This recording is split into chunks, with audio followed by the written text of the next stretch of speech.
Good morning to all of you. Myself Nadul Trivedi. Now we will discuss about Article 25, 26 and 27 and 28 which is related to किससे related है? Freedom of religion ये related है articles किससे? Freedom of religion से। तो इसमें क्या बताया है कि हमको पूरी छूट है अपने रिलीजन को प्रैक्टिस करने की, अपने रिलीजन को प्रोफेस करने की, मतलब उसको एज अ प्रोफेशन भी हम बना सकते हैं, जैसे कथावाचक हो गए तो और पुजारी वगैरह हो गए, तो वो सब लोग अपने रिलीजन को ही प्रैक्टिस में ला करके अपनी जीविका चला रहे हैं। और प्रोपगेशन मतलब उसका हम प्रचार भी कर सकते हैं अपने रिलीजन का। तो ये सारे जो राइट्स हैं रिलीजन से रिलेटेड, ये सारे इन आर्टिकल्स में दिए हुए हैं, ये सारे राइट्स। तो हम देखेंगे, यहाँ पे तो मैंने केवल इंट्रो लिखा है इन आर्टिकल्स का, बाकी बाकी हम अगले वीडियोस में इनके ऊपर बहुत सारे केसेस अराइज हुए जिनकी वजह से कुछ नई बातें भी सामने आई, तो हम उनके ऊपर भी डिस्कशन करेंगे। तो हम देखते हैं, और सेकुलरिज्म की इस वीडियो में हम डेफिनेशन समझेंगे, बाकी आगे हम समझेंगे कि सेकुलरिज्म होता क्या है, फिर उससे रिलेटेड कुछ आर्टिकल समझेंगे, देखेंगे। तो मैंने यहाँ पे ऑलरेडी लिख दिया सब। तो हम देखेंगे कि फ्रीडम ऑफ रिलीजन, अपने धर्म के प्रति क्या है, हमको स्वतंत्रता है, हम चाहे उसको फॉलो करें चाहे ना फॉलो करें, ये हमारे पास पूरा अधिकार है। तो पहला आर्टिकल है article 25। Article 25 gives us freedom of religion to consciousness, मतलब हम उसको फॉलो करें कि ना करें, हाँ उस वैसी मेंटेलिटी बनाए या ना बनाए, इसलिए ऐसा हम कर सकते हैं अकॉर्डिंग टू आर्टिकल 25। मतलब ये सारी चीज़ें इसलिए हैं क्योंकि ये आर्टिकल्स हमको इसलिए दिए गए हैं ताकि हमारे बीच में कोई भी इंटरफेयर ना करे। क्योंकि हमने देखा अगर हम हिस्ट्री पढ़ेंगे तो हम समझेंगे कि जब कभी भी कहीं भी कोई भी रूलिंग पार्टी आती है या कभी भी कोई भी देश आज़ाद नहीं हो पाता, और कोई भी देश में अगर कोई दूसरी गवर्नमेंट रूल करती है या कोई और आकर के कब्जा कर लेता है, तो क्या होता है, तो वहाँ पे जो मेन रीज़न होता है वो वहाँ के जो रिलीजन है वहाँ का, उसका कमज़ोर पड़ना होता है। अगर कहीं का रिलीजन मजबूत है तो फिर उनको गुलाम बनाना कठिन है, बहुत मुश्किल है कि उस देश में कोई भी व्यक्ति आकर के रूल कर सके, क्योंकि वो अपने रिलीजन अपने धर्म के प्रति ईमानदार हैं। इसीलिए धर्म मतलब केवल यहाँ पे यही मतलब नहीं है, लेकिन यहाँ पे जो मतलब समझाया गया केवल पूजा पाठ और कास्ट वगैरह इन सारी चीज़ों से रिलेशन रखा जा रहा है। लेकिन क्या धर्म मतलब केवल इतना ही नहीं, रिलीजन जो है वो हर व्यक्ति का अपना एक कर्तव्य भी बताता है। तो ऐसी विचारधारा के साथ हमारा कॉन्स्टिट्यूशन जो है मेंटेन किया गया है। तो हम देखेंगे कि रिलीजन की जब बात होती है तो बहुत सारे क्राइसिस आते हैं सामने, हिंदू मुस्लिम सिख ईसाई बहुत सारे कॉन्सेप्ट। तो इसमें हम देखेंगे आर्टिकल 25 हमसे क्या कहता है कि कॉन्शियसनेस, अपने हम रिलीजन की जैसी मेंटेलिटी बनाए, अपने वैसा ही पूरे फॉलो करें, कॉन्शियस रहे उसके प्रति, मतलब हम जो चाहे वो कर सकते हैं, अपने रिलीजन के प्रति कॉन्शियस रह सकते हैं, हाँ उसके प्रति जागरूक रहे। फिर दूसरा हमको आर्टिकल 25 क्या देता है, प्रैक्टिस, अपने रिलीजन को प्रैक्टिस में ला सकते हैं, जैसे अपने ही रिलीजन को यूज़ कर सकते हैं, हाँ एज अ प्रैक्टिस अपने रिलीजन में जो जो चीज़ें हैं उन चीज़ों को अपने जीवन में उतार सकते हैं। तो ये प्रैक्टिस में लाना हुआ रिलीजन को, जैसे फॉर एग्जांपल बहुत सारी चीज़ें हो गई, जैसे भगवान की पूजा है तो अगर वो व्यक्ति चाहे तो कर सकता है, हाँ तो ये सब प्रैक्टिस में लाना है अपने रिलीजन को। तो ये सारे अधिकार हमको इसलिए नहीं है कि हमको रिलीजन सिखाएंगे कि हमारा रिलीजन है क्या, इसके लिए नहीं है, बल्कि इसलिए है कि हमारे रिलीजन को क्या करेंगे, प्रोटेक्ट करेंगे, क्योंकि कहीं भी बीच में किसी का भी हाथ ना रहे।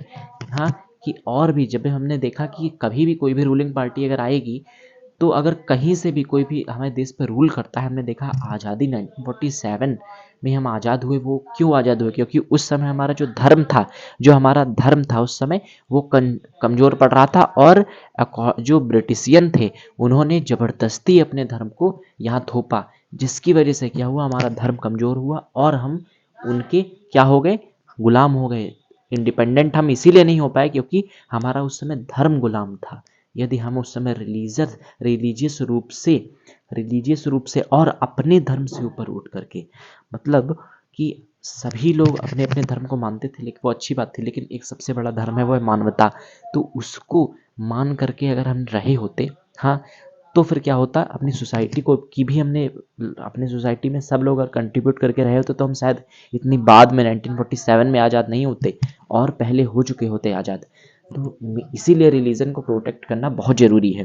तो इसीलिए इतने सारे राइट्स आर्टिकल्स रखे गए हैं जिनके थ्रू क्या होता है, हमारा रिलीजन कंट्रोल में होता है। हम अपने रिलीजन में कोई भी ऐसी पर्टिकुलर, जैसे इंस्टेंट ट्रिपल तलाक है, देवदासी सिस्टम है, ऐसे जो कि हमारे धर्म के विरुद्ध चीज़ें हैं, मतलब जो हमारे धर्म में कहीं अलग से ऐड करी हुई चीज़ें हैं, तो उन चीज़ों को बढ़ोतरी दे करके पूरे धर्म पे वो चीज़ें कलंक लग जाती हैं। तो इन सारी चीज़ों को भी, जो कुप्रथाएं थी, उनको भी रिलीजन से हटाना जरूरी था। इसीलिए इन सारे आर्टिकल्स को रखा गया है। तो पहला आर्टिकल क्या करता है, पहला आर्टिकल क्या करता है, फ्रीडम ऑफ रिलीजन, कॉन्सियसनेस, अपने धर्म के प्रति जागरूकता, उसको फॉलो करना, विचार वैसे रखना। फिर प्रैक्टिस, प्रैक्टिस अपने धर्म को अपने जीवन में उतारना। फिर हमको ये आज़ादी देता है प्रोफेशन, अगर हम चाहे तो अपने धर्म को ही अपना प्रोफेशन बना सकते हैं, जैसे कथावाचक हो गया, पुजारी हो गए, पादरी हो गए, तो ये सारे प्रोफेशन में भी ला सकते हैं। प्रोपेगेशन, अपने धर्म का हम क्या कर सकते हैं, प्रचार कर सकते हैं। और फिर आर्टिकल 26 ये हमको क्या देता है, freedom to manage, freedom to manage religious affairs, freedom to manage religious affairs. ये हमको फ्रीडम देता है कि मैनेज करने की अपने रिलीजियस अफेयर्स को, ये हमको पूरी फ्रीडम देता है कि हम मैनेज करें अपने रिलीजियस अफेयर्स को।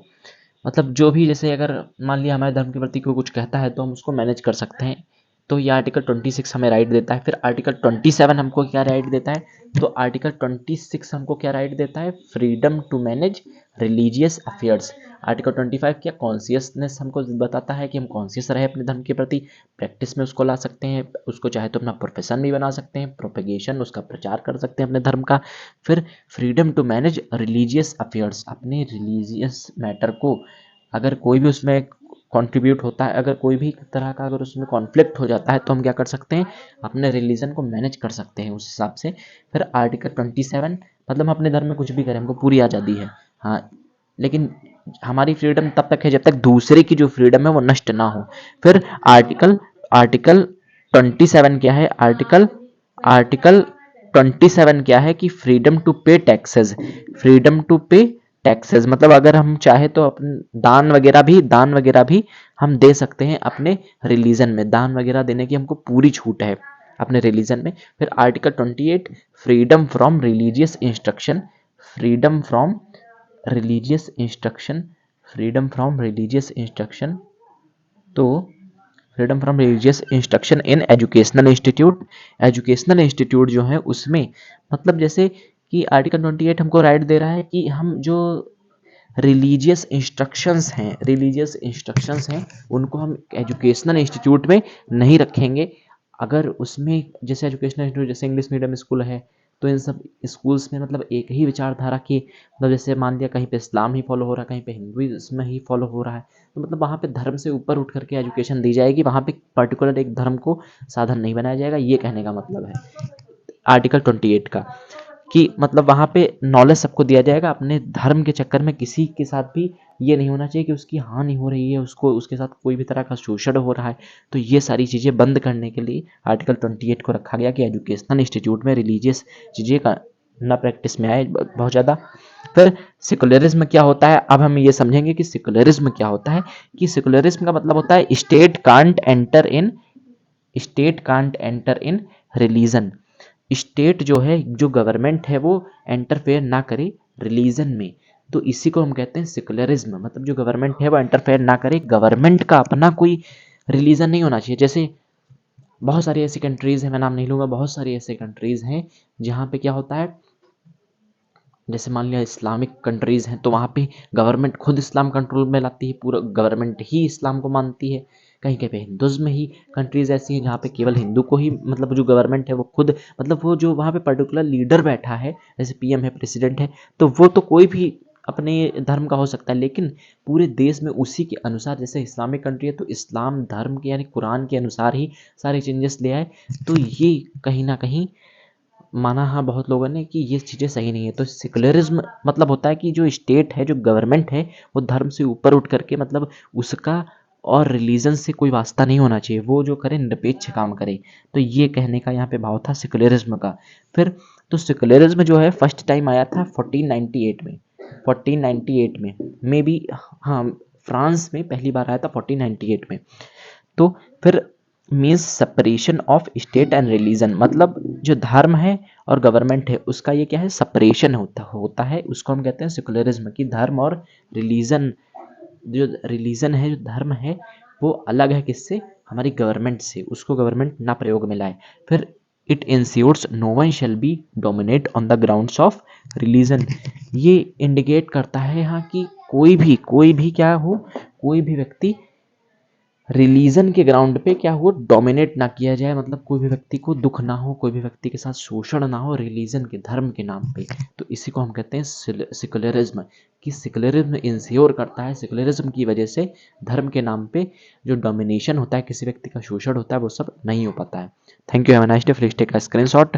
अब हम बहुत सारे कॉन्सेप्ट देखेंगे सेकुलरिज्म के और भी, और सेकुलरिज्म के मॉडल कौन कौन से हैं, जैसे टर्किश मॉडल है, फ्रेंच मॉडल है, इंडियन मॉडल है, अमेरिकन मॉडल है। तो सेकुलरिज्म के बारे में बात करेंगे, उससे रिलेटेड कौन कौन से आर्टिकल हैं और इनके बारे में थोड़ी विस्तार से चर्चा करेंगे।